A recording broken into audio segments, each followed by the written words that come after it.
Pessoal, mais aqui a gente vai esperar mais um pouquinho.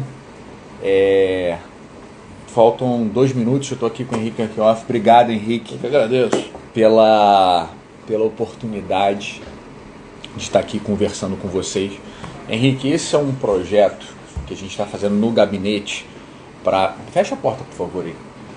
A gente está fazendo um projeto no gabinete que é de capacitação. Uma capacitação que eu falo, que eu brinco aqui, que não é uma live. É uma capacitação, uma conversa que a gente dialoga com pessoas com experiência e transmite para o gabinete. Só que ao invés de ficar exclusivamente como o conhecimento deve ser compartilhado, a gente resolve fazer essa filmagem, daquela meia hora de experiência para a gente nivelar. Para a gente nivelar um pouquinho. Então assim, a gente já chega no nosso horário de 11 horas, é uma conversa para a gente nivelar o gabinete. E a gente vai passar por alguns pedacinhos, algumas coisas para a gente conseguir trabalhar melhor na segurança pública. A gente é membro da comissão de segurança na Câmara, então a gente tem esse protagonismo, ajudamos o Ícaros em algumas ideias, na inscrição da ROMU, na especialização da segurança pública. Mas eu queria que você falasse um pouquinho de você, conta para o pessoal um pouco da sua experiência, da sua trajetória, se apresenta, você tem um vasto currículo. Prazer, né? Meu nome é Henrique Anquioff. Na área de segurança pública, né, não vou contar toda a minha trajetória profissional, mas na área de segurança pública eu comecei no Ministério Público Federal, depois fui desembargador federal em turma com competência criminal e, por fim, secretário de Segurança Pública. Depois disso, eu iniciei um outro ciclo na academia, né? Sou professor do mestrado em Segurança Pública da Universidade de Vila Velha, da UVV. Então, eu trabalhei aí praticamente em todas as searas, só não na execução da pena, que é outra coisa muito importante. O que eu queria ressaltar é exatamente isso, né? Segurança pública não é só polícia, mesmo quando você está falando apenas da repressão criminal. Não estou nem falando, é claro, da importância, por exemplo, da educação. Mas mesmo na repressão criminal, o Ministério Público, o Judiciário, os policiais penitenciários têm uma função tão importante quanto Polícia Civil, Polícia Militar, Polícia Federal, Polícia Rodoviária Federal, etc. Então, não podemos tirar essas instituições e esses profissionais do radar quando a gente fala em segurança pública. Muito bem colocado, Henrique. A gente teve oportunidade de escrever até um artigo agora. A gente tem que olhar a segurança pública como um sistema amplo.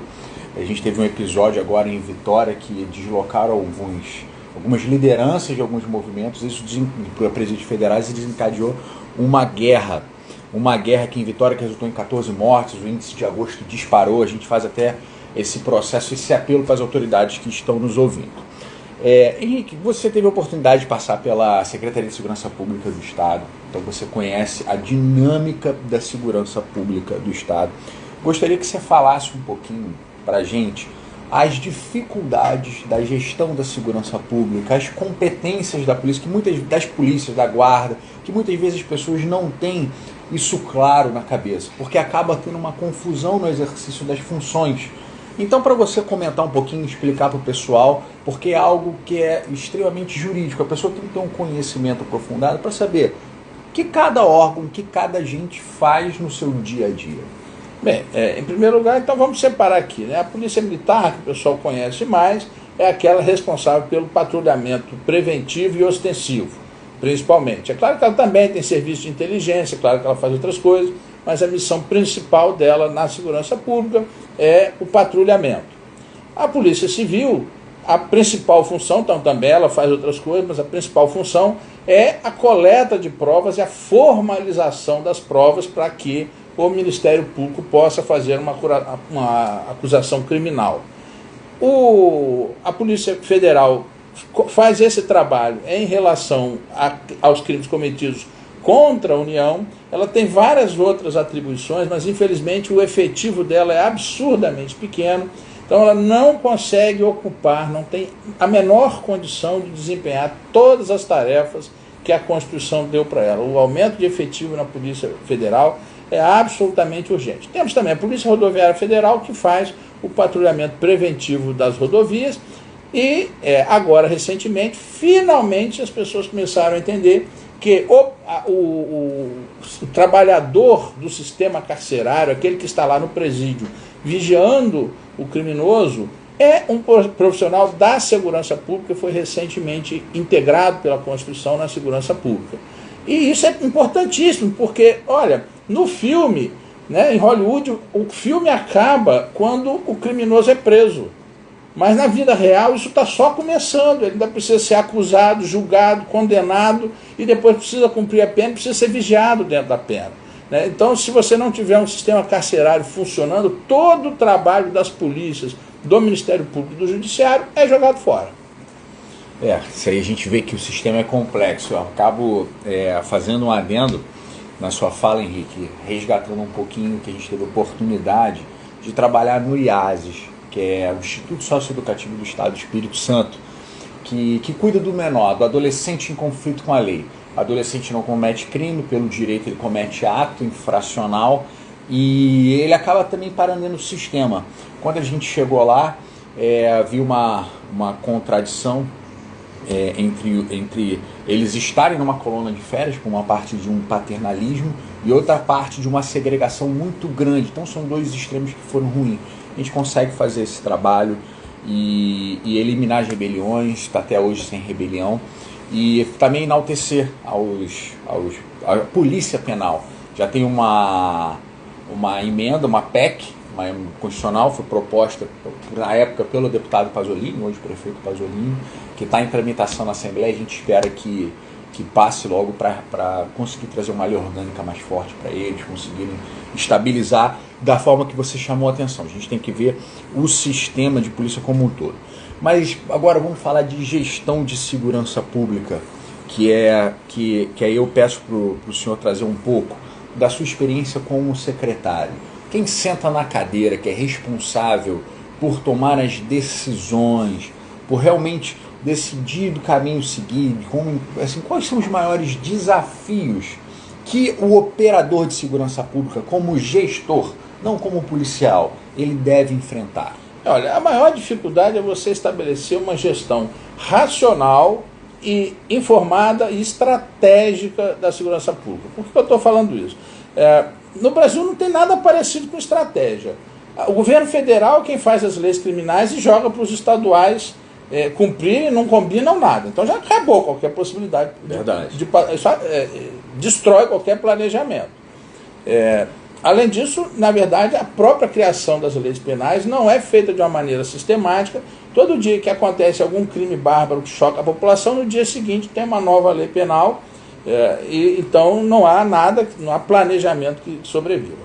Além disso, a população, com muita razão, mas é um problema, a população tem uma percepção muito distorcida dos verdadeiros riscos, das verdadeiras prioridades, e pressiona muito por providências que já se mostraram ineficazes. Então, por exemplo, a prisão do microtraficante já ficou claro que não diminui em absolutamente nada o fornecimento de drogas à população. E, além de tudo, cria uma superlotação no cárcere, né? E, claro, numa cadeia superlotada, simplesmente você não consegue vigiar o que está acontecendo lá dentro. Então, tanto os criminosos podem matar uns aos outros lá dentro, como podem ordenar mortes aqui fora, continuam comandando o tráfico, aplicam golpes com celular, que não deveria ter celular lá dentro, mas, enfim, à medida que tem uma superlotação, você simplesmente vai perdendo progressivamente o controle do que está acontecendo lá. Então, por mais que o policial penitenciário se esforce,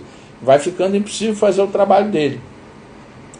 Então, precisaria haver fixação de prioridades, na qual nenhuma gestão vai cuidar de absolutamente tudo. Então você prioriza. Precisa sempre adotar medidas racionais, aquelas que têm um resultado comprovado, e não aquelas que, ao contrário, né? Nós temos mais de 100 anos de tentativa de repressão criminal ao tráfico de drogas, e todo mundo sabe que o consumo só tem aumentado. Então, se você prioriza isto em detrimento, por exemplo, do crime contra o patrimônio, do homicídio e outros crimes graves, né? Claro, a polícia civil e militar deixam de fazer outras tarefas. Por quê? Porque está todo mundo hoje concentrado nisso. E concentrado, além de tudo, não no grande tráfico, mas no microtráfico, que não faz diferença absolutamente nenhuma. São pessoas descartáveis, substituídas em 2 minutos, né? Essas pessoas que ficam ali, como o pessoal diz, na pista, está ali para ser presa mesmo, essa é que é a verdade. Né? E não recebem nenhuma arma de fogo, não é porque eles não são criminosos, é para não perder a arma quando forem presos. Tem gente armada ali perto. Vale menos que uma arma. Exatamente. Vale a vida deles e a situação deles vale menos que uma arma. A liberdade dele, da arma. Então tem alguém armado lá na boca de fumo, mas não aquele que está vendendo, e é aquele que está ali exposto para ser preso. Então isso aí realmente é enxugar gelo, mas é uma escolha de enxugar gelo. Existem muitas coisas que podem ser feitas de bom resultado. Por exemplo, o Espírito Santo, embora agora esteja tendo um recrudescimento dos homicídios, mas conseguiu reduzir praticamente pela metade os índices anteriores com um trabalho racional, sério, de longo prazo, porque também tem isso. Não tem solução mágica e principalmente solução rápida para a segurança pública. Tudo que dá certo na segurança pública ocorre ao longo dos anos. Só no cinema, só no filme do Batman é que você prende o Coringa e resolve o crime em Gotham City. É verdade. E a gente estava conversando um pouquinho antes de começar a live, passando mais ou menos os assuntos que a gente ia conversar com você. Você trouxe uma frase que realmente me chamou muita atenção e que é uma verdade, que é a seguinte: muitas vezes a polícia narra e dá publicidade, e na verdade assim, a publicidade legítima, não é mentira não, que a pessoa que é presa, que prendeu a pessoa mais importante do tráfico daquela região, é mais importante até ela ser presa, porque a partir do momento que ela foi presa, ela é realmente assim, já tem outro para substituir. A dinâmica é muito grande. Agora, Henrique, eu vou trazer um pouquinho para a minha realidade, não minha realidade como delegado. Como vocês sabem, eu sou delegado da Delegacia de Pessoas Desaparecidas, ajudo na força-tarefa, são os crimes, são os homicídios acontecidos antes de 2014, são os inquéritos remanescentes e de confrontos policiais. A gente trabalha nessas 3 delegacias rodando.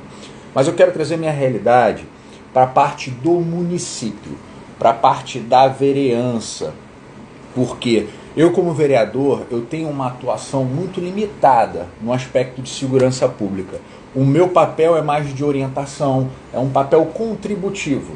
A gente até fez uma legislação que você vai fazer um processo de intervenção na segurança pública, mas não é numa repressão direta.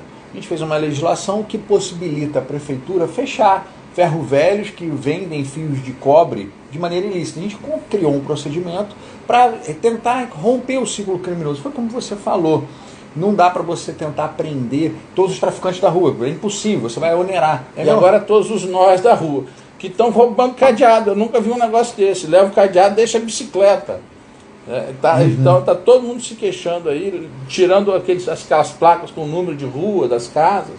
Né? Aí você vai prender nóia por nóia, vai fazer o que com ele, gente? É um doente. Exato. Agora tem um receptador que está comprando um monte de cadeado quebrado, né? Que está comprando fio que foi arrancado de construção. Olha, a aparência física de quem está vendendo denuncia claramente que se trata de um dependente químico. Em vez dele chamar as autoridades para dar uma assistência a essa pessoa, né? Uma assistência à saúde, não, compra material furtado, incentivando a que isso continue. Né? Então, assim, não é, obviamente, prendendo cada nóia da cidade, né, cada dependente químico da cidade, que você vai resolver esse problema, que, além de tudo, apesar de muito incômodo, eles não estão, nesse momento, pelo menos, não estão praticando violência contra ninguém, então não tem toda essa gravidade. Tem que ir lá e tomar uma medida muito menor, que não vai sobrecarregar o sistema carcerário, e vai ser muito mais eficaz, que é reprimir aquele que é o receptador dessas mercadorias. Exato, que é quem realmente tem, que ganha dinheiro com isso tudo. Ganha dinheiro com isso tudo. Henrique, agora eu gostaria que você explicasse um pouquinho para quem nos ouve, e especialmente para a nossa equipe entender um pouco assim, do papel da guarda municipal. Porque muitas vezes eu sou demandado, assim, poxa, porque manda a guarda aqui, a guarda tem que reprimir o tráfico, a guarda tem que reprimir. Eu falo assim, olha, a guarda tem suas limitações. Em que pese uma certa desorganização, uma falta de efetivo, uma polícia acaba transpondo a outra. E até num processo de integração orgânico, meio estranho, até a gente tem uma superação de trabalho. Fala um pouco pra gente do papel da guarda, dessa comunicação com a polícia militar, com a polícia civil, para que as pessoas entendam um pouquinho melhor. Bem, na Constituição, a Guarda Municipal teria a atribuição exclusivamente de proteger o patrimônio público municipal e o serviço municipal, né? Aí existe uma lei que amplia essa atribuição e que é alvo de uma ação direta de inconstitucionalidade que ainda não foi julgada e não tem liminar. Então está valendo, a lei por enquanto está em vigor, mas ela também, apesar de ampliar a atribuição das guardas municipais, não dá a essa guarda muitos instrumentos e muito menos ela cria recursos para isso. O município já é extremamente sobrecarregado porque ele fica com a menor arrecadação e com a atribuição de educação e saúde. E agora, ainda por cima, a União, que não faz efetivo para a Polícia Federal e Rodoviária Federal. Os estados, sim, eles têm uma atuação efetiva, têm se esforçado, gastam verbas, etc. Mas não podemos, é totalmente injusto você pegar o ente mais fraco da federação, que tem menos arrecadação, que já cuida de educação e saúde, agora ele vai ter que se responsabilizar pela segurança. Então tem um limite aí do razoável do que se pode esperar, de se pode exigir da guarda. Mas elas pode e tem conseguido, as guardas municipais têm conseguido auxiliar, principalmente a polícia militar, no trabalho de patrulhamento. E é claro que na medida em que ela seja mais treinada e equipada, ela pode fazer um patrulhamento em áreas mais perigosas, por exemplo, pode ir se especializando. Ela tem também uma função muito importante, não necessariamente a guarda, porque isso depende da organização, mas de substituir a polícia militar em certas atividades que ela faz e que não seriam a rigor dela, como, por exemplo, a vigilância do trânsito, né? Em muitos municípios, o trânsito ainda não foi municipalizado e a polícia militar é que tem que ficar aplicando multa. Não faz o menor sentido, né? O treinamento que ele recebe não é para isso. Então, o município pode... Aqui em Vitória já está municipalizado, mas outros não. Então o município pode ir lá e passar a cuidar do trânsito e liberar a polícia militar para a atividade que é a finalística dela. Pode apoiar uma ação, pode fazer algum patrulhamento, mas ela não tem efetivo, não tem essa função constitucional de substituir a polícia militar. Ela pode ajudar, elas de um modo geral têm conseguido ajudar, um trabalho que tem sido integrado, né? Então, assim, dá para avançar, dá para melhorar, é claro, mas, gente, vamos cobrar as coisas de quem tem responsabilidade. A responsabilidade da segurança pública é do Estado e da União, e particularmente a União não está fazendo o papel dela, pelo contrário, criando problema para os Estados resolverem com uma legislação criminal completamente sem pé nem cabeça. É verdade, é verdade. Henrique, a gente tem os problemas no município, que aí eu vou pautar um pouco, né, do que as pessoas assim, me cobram como parlamentar. Né? E a gente tem um problema do crime patrimonial. São duas coisas que eu gostaria que você conversasse um pouquinho com a gente para explicar como é que a gente pode ajudar a secretaria, como é que a gente pode envolver, como é que a gente deve pensar o problema. Que a gente tem que pensar o problema antes de buscar as soluções. Tem dois problemas que atingem o município de Vitória. Além da sensação de insegurança que cresce cada dia mais, em que pese você veja os índices caindo, a sensação de segurança aumenta. Então, assim, tem algo acontecendo. De repente, o que a gente chama de cifra negra. Mas tem o crime patrimonial, está altíssimo. A quantidade de roubo e furto de celular está explodindo. E as pessoas já não fazem mais registro de ocorrência porque perderam a esperança da capacidade da polícia em reaver o aparelho por falta de efetivo, por falta de condições. E tem outra coisa que eu vou te pedir para você comentar em seguida, a gente volta no assunto, que são os bailes do Mandela, que tanto atrapalham a vida das pessoas. São bailes clandestinos, produzidos por traficantes, e que levam grande massa. A gente tem um problema na Ulisses Sarmento ali, que é o conhecido Morro da Garrafa, que os moradores são frequentemente questionados a respeito disso, mas a gente vai falar isso daqui a pouquinho. Vamos falar agora de crime patrimonial em si, aqui na cidade de Vitória. O que você acha que é o caminho para a gente fazer esse enfrentamento? O que você acredita? Como é que você vê? Olha, o crime patrimonial, ele responde muito bem à investigação posterior e à prisão. Por quê?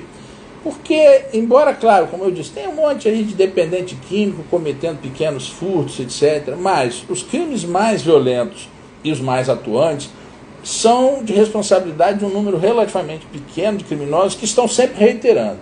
Então, em primeiro lugar, como ele está sempre cometendo crime, em algum momento ele vai cometer algum vacilo que vai permitir que ele seja identificado e preso e responsabilizado pela sua conduta. Então, mesmo que ele não seja condenado por todos os crimes, mas pegou um, pegou dois, pronto, ele já...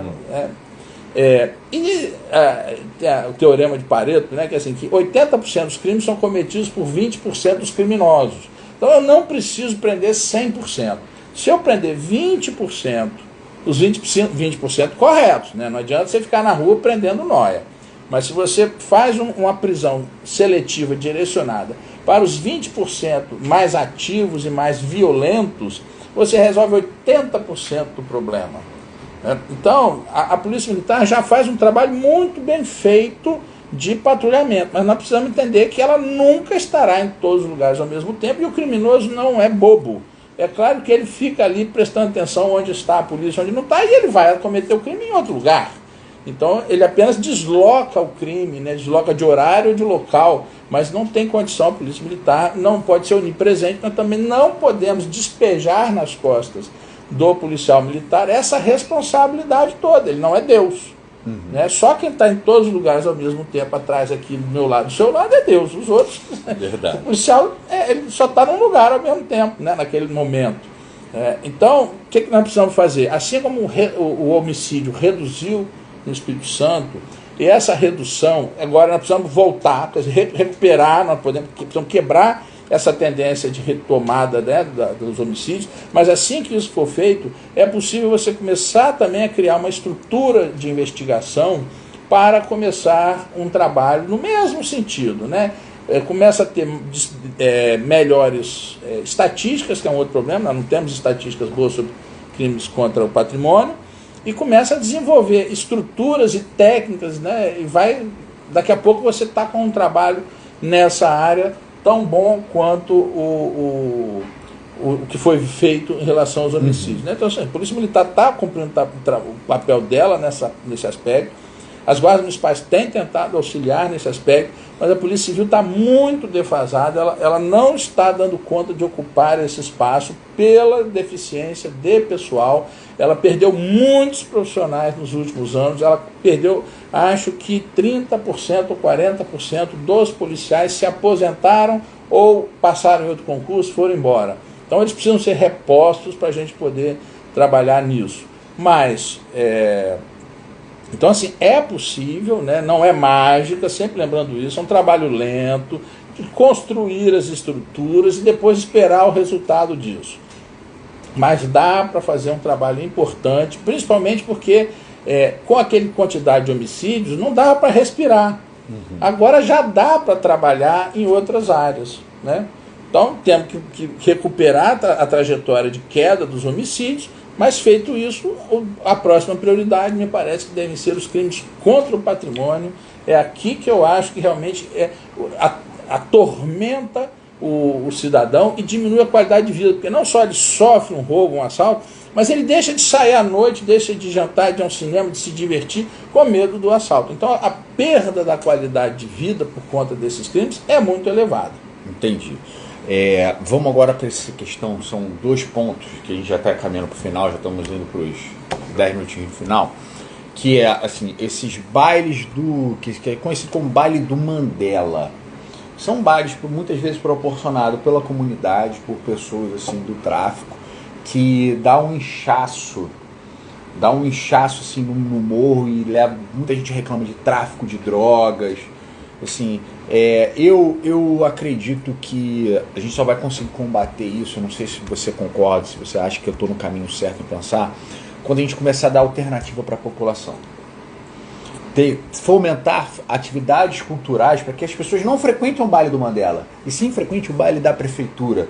E não sei, o que você pensa nisso? Como é que a gente pode conduzir, tentar orientar o prefeito? Quer dizer, olha só, você não vai conseguir impedir que os jovens se divirtam. Isso é incontrolável, né? Eles vão fazer alguma coisa, eles vão se socializar, e se não houver alternativas, de fato, o traficante que está oferecendo, né, ele vai. Então, isso tem um problema grande aqui. Um outro problema é também falta de instrumental jurídico, porque os bailes do Mandela, além de serem eventualmente um caso de polícia, eles são irregulares em si mesmos, ainda mais na época de pandemia, mas mesmo fora, você para realizar esse evento precisa de autorização, né, alvará para realização desse evento. Então é preciso legislação que permita, aí sim é um trabalho que a prefeitura pode ajudar muito, em que ela multe o proprietário do espaço pela realização de um show não, né, de um evento não autorizado, e ela apreenda o equipamento. Okay. Porque senão vai lá, a polícia chega, espanta todo mundo, mas é sempre esse problema, você está só espantando, as pessoas saem dali, às vezes voltam assim que a polícia sai, e de qualquer forma o equipamento está lá para repetir a infração. Né? Então é preciso fazer a apreensão administrativa do equipamento, é preciso multar o proprietário do imóvel, então assim, reprimir mais quem está organizando e não precisa ter uma atuação tão forte em cima de quem está participando, está irregular, não é? É claro que é contra a lei, mas que não é, mais uma vez, não é assim que vai funcionar. Né? Se você atua contra o participante, é muita gente. Entendi. Você não tem condição de controlar, você tem que controlar quem está promovendo. Né? E você promove, dissolve como? Não, apreende o equipamento, não tem mais o baile, acabou. De fato, a apreensão do documento realmente é uma boa alternativa. Eu estudarei uma forma de alguma legislação de tratar isso já no âmbito administrativo, tentar auxiliar a prefeitura nesse ponto. E agora, por último, Henrique, eu também estou sendo muito demandado, às vezes assim, por moradores que têm uma classe mais alta, ou então assim, até moradores que têm um pouco mais de sensibilidade na questão de pessoa em situação de rua. Muitas vezes fala assim, cara, a pessoa está aqui, ela está debaixo do meu prédio, assim, são pessoas que têm a má aparência, geralmente são viciados em droga, que elas pedem, retira a pessoa daqui. E eu explico para ela a nossa dificuldade de ter, porque nós acreditamos, pela nossa vivência policial, que essas pessoas em situação de rua, digamos assim, vamos chutar um número mais baixo que a gente espera, mas 80% não é criminoso. Então, assim, como a gente explica mais ou menos para o pessoal como é que é o tratamento policial em relação a essas pessoas de situação de rua? Bem, em primeiro lugar, assim, não só 80% ali, eu diria que 90% não comete crime algum, mas também a proporção dos que são dependentes químicos não é tão grande assim. Existe um monte de gente que está em situação de rua, alguns por problemas psiquiátricos, outros porque brigaram com a família, outros porque simplesmente gostam desse modo de vida. Eles não querem, né? Não é todo mundo que quer ter um apartamento, um carro, um cônjuge de 2 filhos. Tem gente que gosta de andar por aí e elas estão no direito delas. Em qualquer país do mundo, essas pessoas são respeitadas. E no Brasil, a Constituição proíbe terminantemente que se interfira na pessoa que está em situação de rua, se interfira assim, né, de forma compulsória. Né? Então, claro que você pode oferecer abrigo, pode oferecer alimentação, pode fazer assistência social, mas você não pode impor que ele saia dali. Se ele estiver cometendo um crime, você pode prender. Se você não tem prova de que ele está cometendo um crime, absolutamente a lei não permite e não deve mesmo permitir, porque se a pessoa não está fazendo nada, ela pode estar incomodando a sua vista. A gente tem que entender aquilo que eu havia dito, isso é uma percepção equivocada de achar que todo mundo que está mal vestido ou qualquer coisa assim, que ele é um criminoso que está te ameaçando. A percepção da periculosidade dessas pessoas não corresponde à realidade. Além de que apenas, eu diria, 10% delas se envolvem com crimes, desses 10%, quase a totalidade pratica apenas furtos, ou seja, sem violência à pessoa. Eles levam seus cadeados, eles levam tudo que eles acharem de metal, né, fio de cobre, etc. Mas eles raramente agridem um ser humano, uma outra pessoa, até pela própria maneira como eles funcionam. Né? Então, não são pessoas que representam uma ameaça maior, por exemplo, de assalto à mão armada. Não é ali que está o grande problema do roubo, né? do assalto, do roubo à mão armada. E De qualquer forma, é isso. A legislação não permite que você expulse as pessoas de onde elas estão. Elas têm o direito de ir, vir e ficar na rua enquanto elas quiserem. No Brasil, isso simplesmente, em todos os países praticamente, você não tem nenhum... ao contrário, não é que a lei não preveja, a lei proíbe expressamente que você interfira na pessoa que está ali e não está fazendo nada de errado. O que a gente tenta, Henrique, é tentar conjugar o lado social da situação, com o lado penal. No que sentido? Muitas vezes as pessoas montam acampamentos. Você anda hoje, às vezes teve acampamento na Curva da Jurema, às vezes acampamento na frente dos prédios. E às vezes o comerciante quer botar um parque, não consegue. Então assim, um cara monta uma casa e não consigo botar um parque. Então assim, a gente tenta dar uma assistência para essas pessoas realmente retirarem, porque elas estão atrapalhando o convívio, assim, e às vezes a gente tem que colocar esse ponto, a obrigação do cidadão para com o outro. Olha, a gente está nos minutinhos finais, dá tempo da gente fazer uma pergunta. Fernando, escolhe uma pra gente aí, que a gente passa uma última pergunta pro Henrique. Henrique, tem a pergunta aqui, ó. Como você avalia a ideia da força-tarefa unindo os trabalhos? A força-tarefa, acredito que quem não está assistindo, quem não está assistindo estaria perguntando daquilo que a Polícia Federal hoje está propondo, algo para juntar guarda municipal de um município com outro, com polícia civil, com polícia militar, com polícia federal, polícia rodoviária, fazer uma integração, mas não é aquela integração de troca de informação, não. É integração de trabalho em conjunto, no mesmo ambiente físico. Nessa proposta nova que eu tive até a oportunidade de estar lá quando a Guarda Municipal de Vitória assinou com a Polícia Federal. Gostaria de você passasse para mim um pouco sua impressão. Qual é o direcionamento do trabalho que você acredita ser o melhor? O que você tem a dizer sobre isso? A integração em si já é importante para tudo, mas certas atividades na área de segurança pública é impossível, quase impossível fazer só com uma instituição. E, como eu falei, não é só uma colaboração de eu mando um ofício e respondo um ofício. Tem que sentar junto. E aqui eu vou incluir, não é só Polícia Civil, Militar, Polícia Federal, Guarda, não. Você precisa incluir nessas forças-tarefas a Receita Federal, Estadual, Municipal, que elas têm muita informação, fora que é muito importante a gente combater os crimes tributários, desvio de verbas, né? Tem um impacto negativo muito grande, muito mais do que esses fios de cobre que os levam, né? A pessoa leva uma Petrobras nas costas, some com ela, ninguém fala nada, né? Tá todo mundo solto. É muito pouco, né, a reação da sociedade quando você destrói a maior empresa do Brasil. E do outro, a reação exagerada com pessoas que são incômodas, né, mas não tão incômodas como se quer colocar e não causam tanto impacto social. Mas isso de trabalhar junto, no mesmo espaço, trocando ideia, porque eu tenho não só um tipo de informação, eu tenho um tipo de treinamento, eu tenho um tipo de visão de mundo. Então, 20 cabeças certamente vão pensar melhor do que uma só, principalmente quando elas têm origens, maneiras de ver o mundo, informações, treinamentos diferentes, elas se complementam e você não tem aquela demora de ofício para lá, ofício para cá. Toda vez que as instituições sentam para trabalhar junto, o resultado tem sido muito maior do que elas tentando cada um por si próprio. Né, proporcionalmente ao esforço despendido. Estou dizendo. É claro que você tem 10 pessoas, você vai produzir mais do que uma. Mas eu digo assim, 10 pessoas juntas produzem 20, 30 vezes mais do que elas sozinhas. O que eu acho também, Henrique, que eu vejo que eu sinto falta no dia a dia.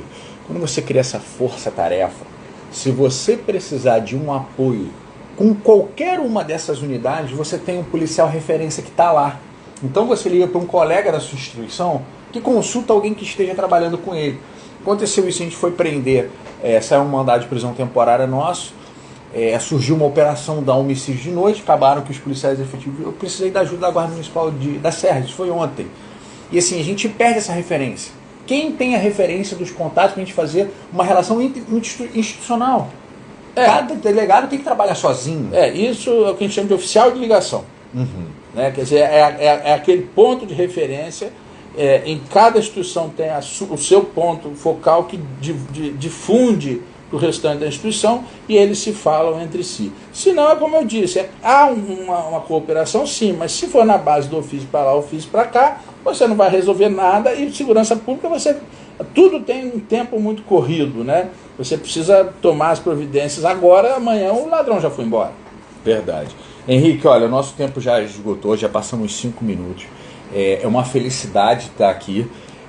Quando eu comecei na polícia, o senhor era secretário, eu lembro bem desse processo, então eu chegando aqui hoje, depois de praticamente 10 anos, é algo que me deixa com uma felicidade enorme, muito orgulho, minha admiração pelo senhor é muito grande, já tive a oportunidade de externar isso, agora eu coloco isso a público e dou a oportunidade de você dar o tchau pro pessoal, dar o último recado.